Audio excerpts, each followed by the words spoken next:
প্রকৃতি ও জীবন অনুষ্ঠানে আপনাদের সবাইকে স্বাগতম। বাংলাদেশের জীববৈচিত্র্য, প্রকৃতি ও পরিবেশের নানা বিষয় নিয়ে আমাদের এই অনুষ্ঠান প্রকৃতি ও জীবন। আমাদের জীবন আর প্রকৃতি একে অপরের সাথে গভীরভাবে জড়িত। এর নদ নদী, জলবায়ু, গাছপালা, প্রাণী, আমাদের সাথে এদের সম্পর্ক, সচেতনতা ও করণীয় তুলে ধরতে আমাদের এই অনুষ্ঠান।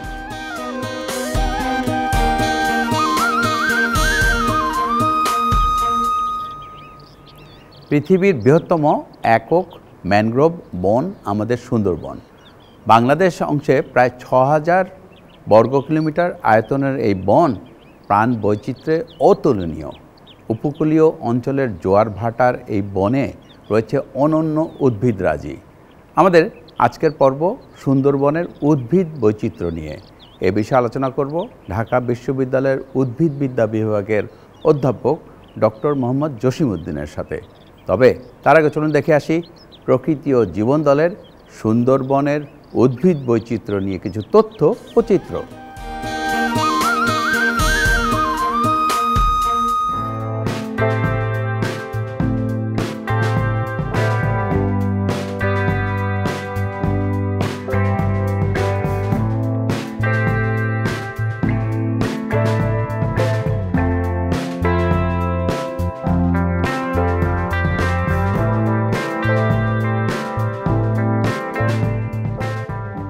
অবারিত সবুজের সাথে নদী, খাল, সমুদ্র ও জীববৈচিত্র্য মিলিয়ে অপার সৌন্দর্যের অধিকারী সুন্দরবন।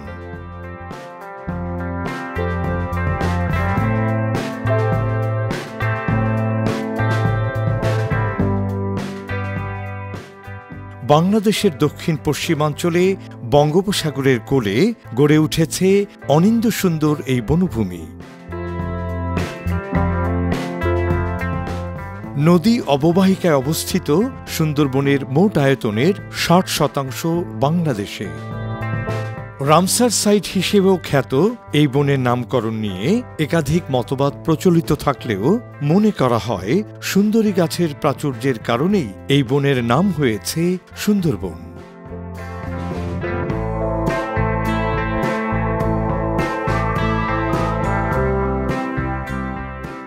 সাগরের কাছে জেগে ওঠা এই প্যারাবনে রয়েছে লতা, গুল্ম, ঘাস, আরোহী উদ্ভিদ সহ নানা রকমের বৃক্ষরাজি।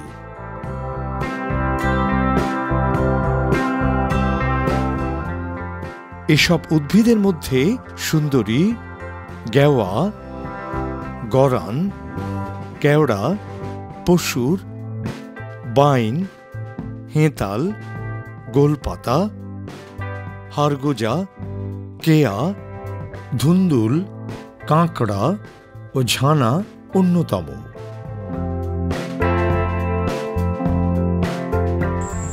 এটি একটি ঝানা গাছ, আসলে খুব পরিচিত না এই নামটি আমাদের কাছে, কিন্তু তারপরেও এটির একটি মজার ব্যাপার হলো এই গাছটির যে একটি লম্বা একটা অংশ দেখা যাচ্ছে, এটি কিন্তু এর ফল এবং এটি কিন্তু এর চারা। এটি যখন মাটিতে পড়বে তখন গেঁথে যাবে এবং এখান থেকে আবার গাছ গজাবে। সুতরাং এর ইউনিক একটা আমি বলবো যে অ্যাক্টিভিটিস এই গাছের, যে সে তার নিজের উদ্যমে নিজেই কিন্তু নিজেকে তৈরি করছে।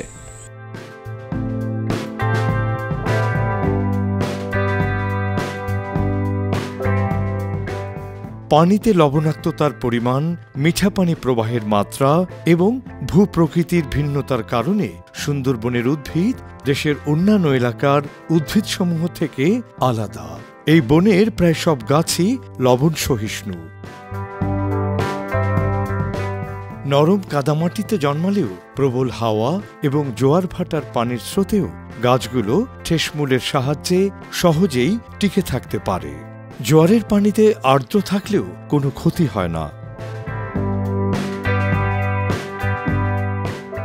গেওয়া ও গরান গাছের ঠেসমূল গাছগুলোকে নরম মাটিতে আটকে রাখতে সাহায্য করে।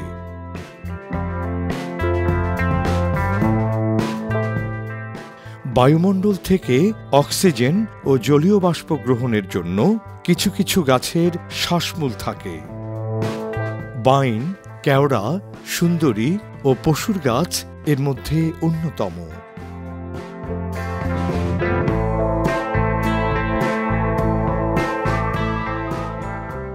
খলসি গাছের অতিরিক্ত লবণ ত্যাগ করার বিশেষ গ্রন্থি রয়েছে। এই গাছগুলো শুধু টিকে থাকার দিক থেকে নয়, ফুল, ফল, পাতার দিক থেকেও অন্যান্য অঞ্চলের গাছ থেকে ভিন্ন ও বৈচিত্র্যময়।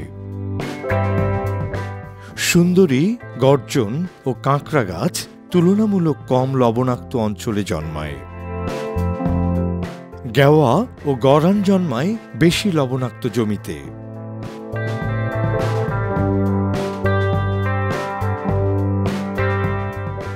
সুন্দরবনে একটি প্রধান যে গাছ সেটা হচ্ছে গরান, এবং এই গরান গাছ কিন্তু সুন্দরবনে সব জায়গায় দেখতে পাওয়া যায়। কেওড়া আছে, সুন্দরী আছে এবং গরান।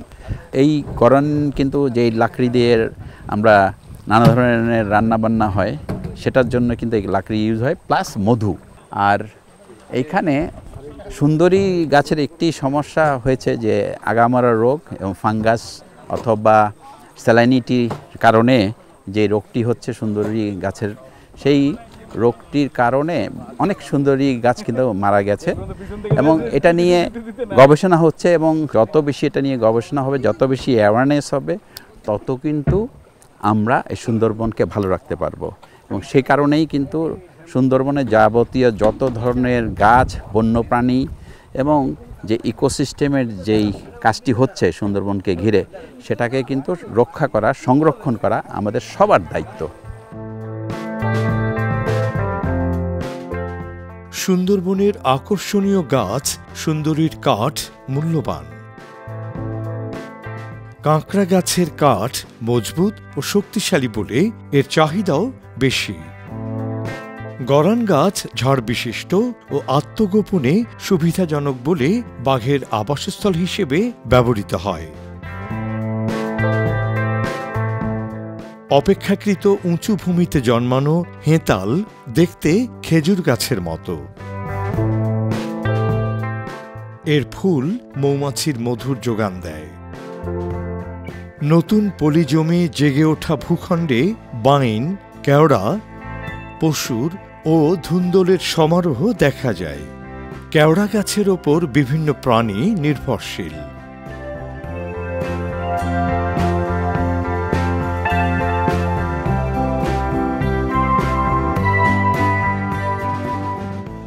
পশুর গাছের নামে একটি নদীর নামকরণ হয়েছে। মূল্যবান এই গাছের অন্যতম বৈশিষ্ট্য হল এর কাঠ সহজে নষ্ট হয় না। আরও আছে গোলপাতা এবং টাইগার ফার্ন। এগুলো হচ্ছে টাইগার ফার্ন, এবং সুন্দরবনে অনেক জায়গায় এ ধরনের টাইগার ফার্ন দেখা যায়। এবং এই টাইগার ফার্নগুলোর পেছনে বাঘরা খুব ঘাপটি মেরে বসে থাকে। তো টাইগার ফার্নের এই বৈশিষ্ট্য হচ্ছে এ কিন্তু বাঘের জন্য একটা নিরাপদ আশ্রয়।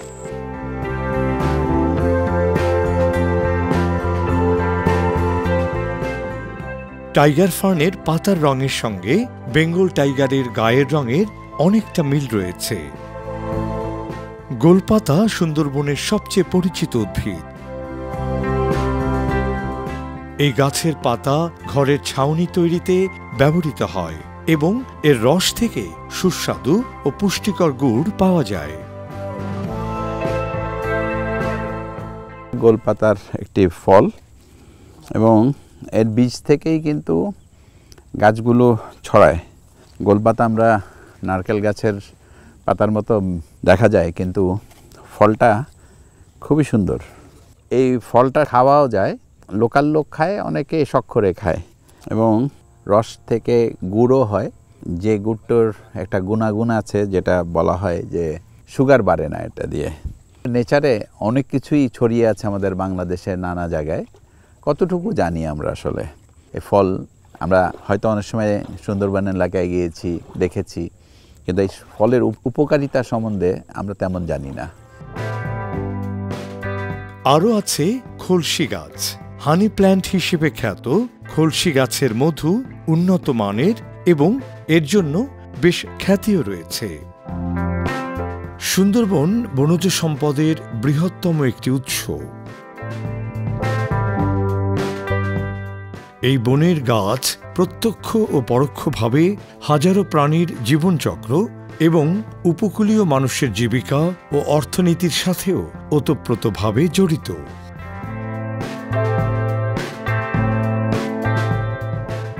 সুন্দরবনের উদ্ভিদের ঘন সবুজ বেষ্টনী ঘূর্ণিঝড়ের প্রবল বায়ুপ্রবাহ প্রতিহত করতে কার্যকর ভূমিকা পালন করে। এসব উদ্ভিদ সুন্দরবনের প্রতিবেশ ব্যবস্থা ধারণ করার পাশাপাশি প্রাকৃতিক দুর্যোগে বন্যপ্রাণী ও উপকূলীয় অঞ্চলের মানুষকে সুরক্ষা প্রদান করে।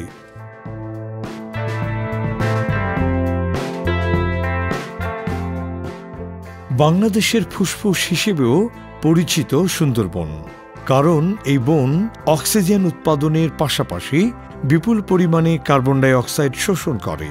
পাশাপাশি বৈচিত্র্যময় বৃক্ষরাজির এই বন একটি পর্যটন কেন্দ্র হিসেবেও জনপ্রিয়। তবে প্রাকৃতিক দুর্যোগ, অতিমাত্রায় প্রাকৃতিক সম্পদ আহরণ,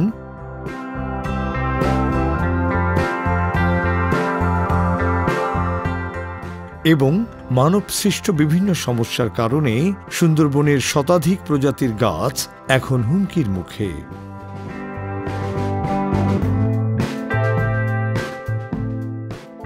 এছাড়াও সুন্দরবনকে ঘিরে বিভিন্ন অবকাঠামো গড়ে তোলাও এই বনের প্রাকৃতিক সম্পদ হ্রাস পাওয়ার অন্যতম কারণ। এই অবস্থা চলতে থাকলে একদিন হারিয়ে যাবে অনন্য এই বন।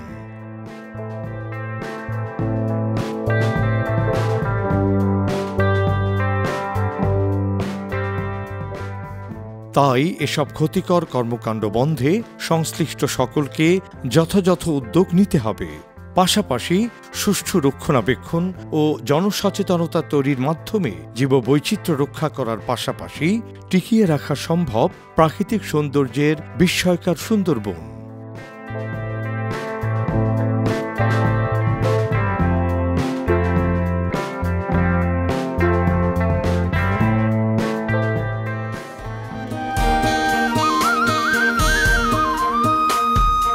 দর্শক মণ্ডলী, আমরা তখন দেখলাম সুন্দরবনের উদ্ভিদ বৈচিত্র্য নিয়ে বিস্তারিত প্রতিবেদন। এবার কথা বলবো আমাদের আজকের অতিথি অধ্যাপক ডক্টর মোহাম্মদ জসিমউদ্দিনের সাথে। কেমন আছেন আপনি? আলহামদুলিল্লাহ, ভালো আছি। আপনি কেমন আছেন? আচ্ছা, আপনি তো উদ্ভিদ নিয়ে নানা ধরনের কর্মকাণ্ড করছেন এবং সুন্দরবনেও গেছেন অনেকবার। আমাদের একটু বলবেন সুন্দরবনের উদ্ভিদরাজি কতটা বৈচিত্র্যপূর্ণ? সুন্দরবনের বৈশিষ্ট্যটা হচ্ছে বিশেষ ধরনের। যেমন সেখানে এই লবণাক্ত পানি দ্বারা 2 বার সিক্ত হয় প্রতিদিন।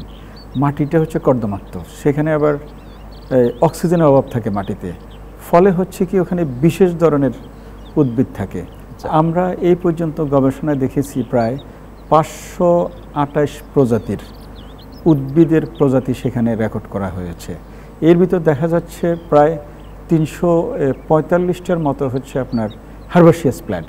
আচ্ছা, আবার দেখা যাচ্ছে 95টার মতো বৃক্ষ জাতীয় উদ্ভিদ। এর ভিতর আবার 89টা বুশি টাইপের গাছপালা, আবার লতা জাতীয় গাছপালা প্রায় 65টা। এর ভিতর আবার অন্যান্য গাছ যেমন ধরেন পরাশ্রয়ী অর্কিড, সেগুলো আছে প্রায় 14 প্রকারের। আবার আপনার পরজীবী জাতীয় গাছ, সেগুলো আছে 4 প্রকারের। আবার পাম জাতীয় গাছ, সেখানে পাম জাতীয় আছে প্রায় 7 প্রকারের। এই ছাড়া ফানজাই আছে সেখানে। আবার গাছের উপরে নানা জাতীয় ফান জাতীয় গাছ হয়, সেগুলো প্রায় 35টার মতো আছে সেখানে রেকর্ড আছে। এই ছাড়া পানিতে বিশেষ করে ফাইটোপ্ল্যাঙ্কটন এবং নানা ধরনের এলজি, তার সংখ্যা কিন্তু প্রায় 500-র উপরে। তাহলে এই সব কিছু মিলালে দেখা যাচ্ছে সুন্দরবনের জীববৈচিত্র্য অনেক বেশি। এখন বেশি হওয়ার পিছনে কারণ হচ্ছে সুন্দরবনের পরিবেশটা কিন্তু বিভিন্নভাবে বৈচিত্র্যপূর্ণ, ফলে এক এক পরিবেশে এক এক ধরনের গাছ হচ্ছে, সব কিছু মিলেই আমাদের সেখানে গাছের বৈচিত্র্য কিন্তু অনেক বেশি।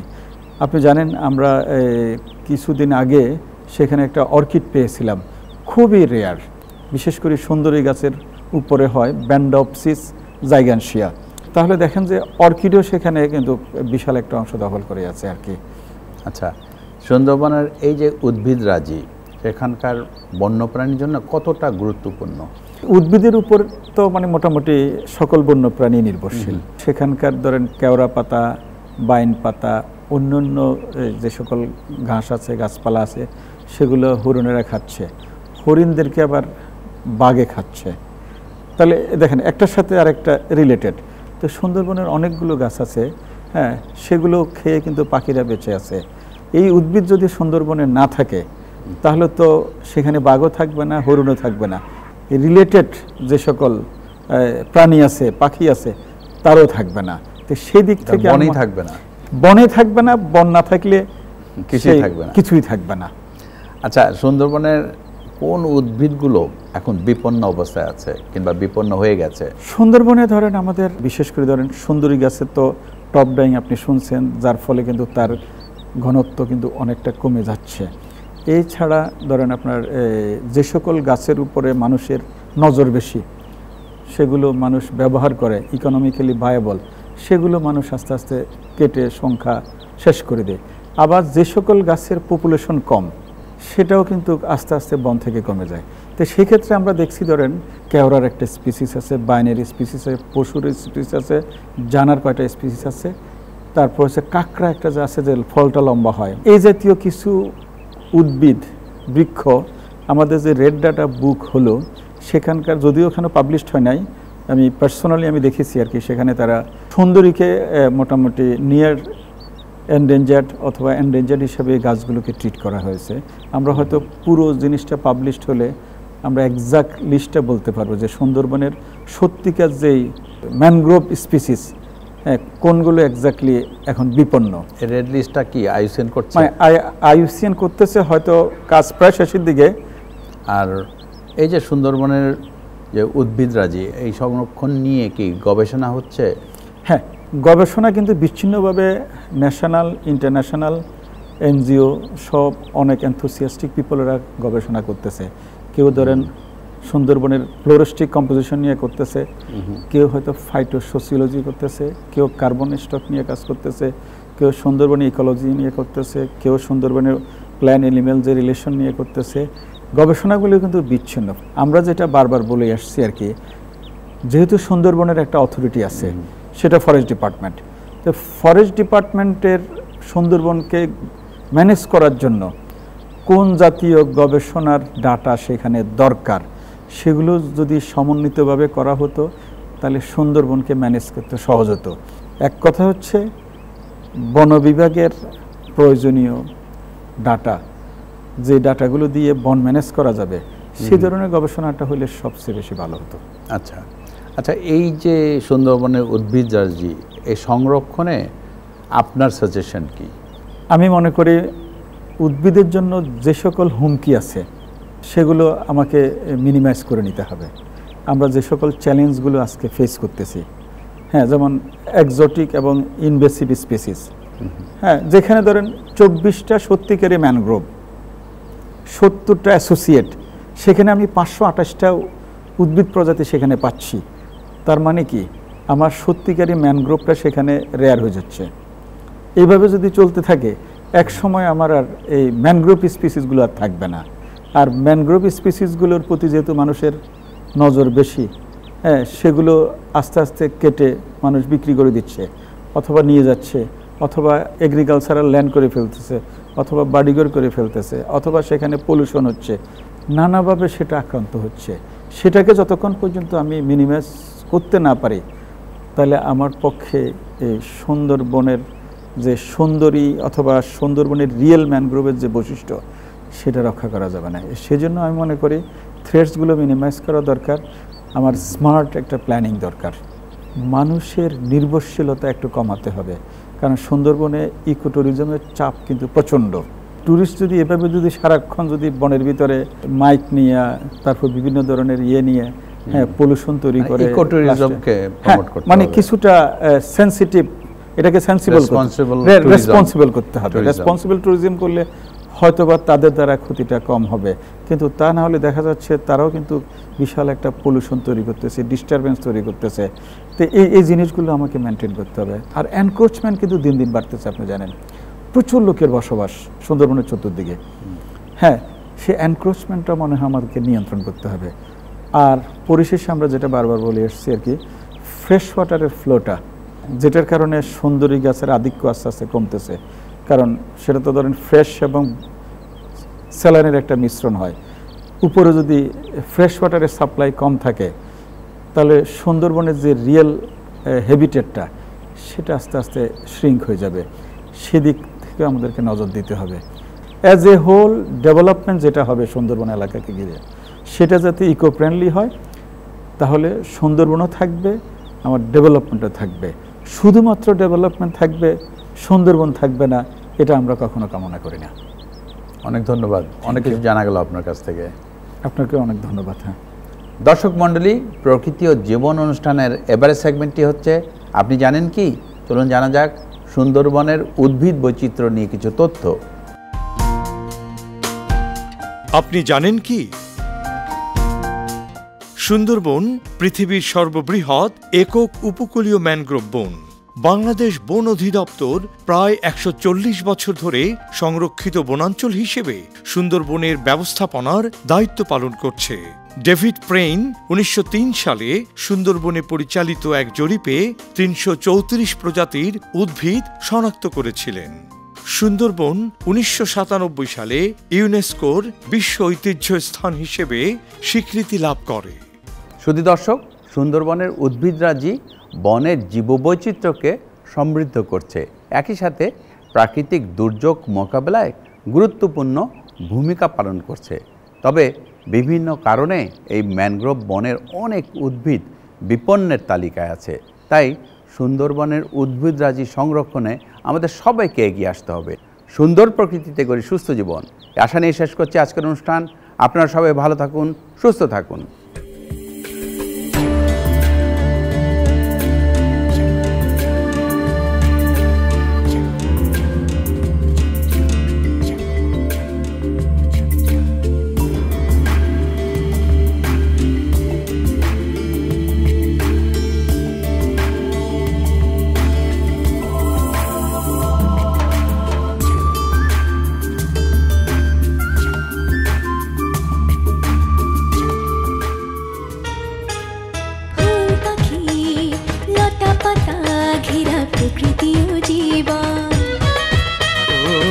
সুন্দর পৃথিবী, মায়াময় প্রকৃতি, বাসবো ভালো সারাক্ষণ। চাই চাই চাই সুন্দর পৃথিবী চাই, চাই চাই চাই সুস্থ পরিবেশ চাই। ফুল পাখি লতা পাতা ঘেরা প্রকৃতি ও জীবন। ও সুন্দর পৃথিবী, মায়াময় প্রকৃতি, বাসবো ভালো সারাক্ষণ। এসো হাতে হাত ধরে শপথ করে সুন্দর সুস্থ পরিবেশ গড়ি, সুন্দর সুস্থ পরিবেশ গড়ি, সুন্দর সুস্থ পরিবেশ গড়ি।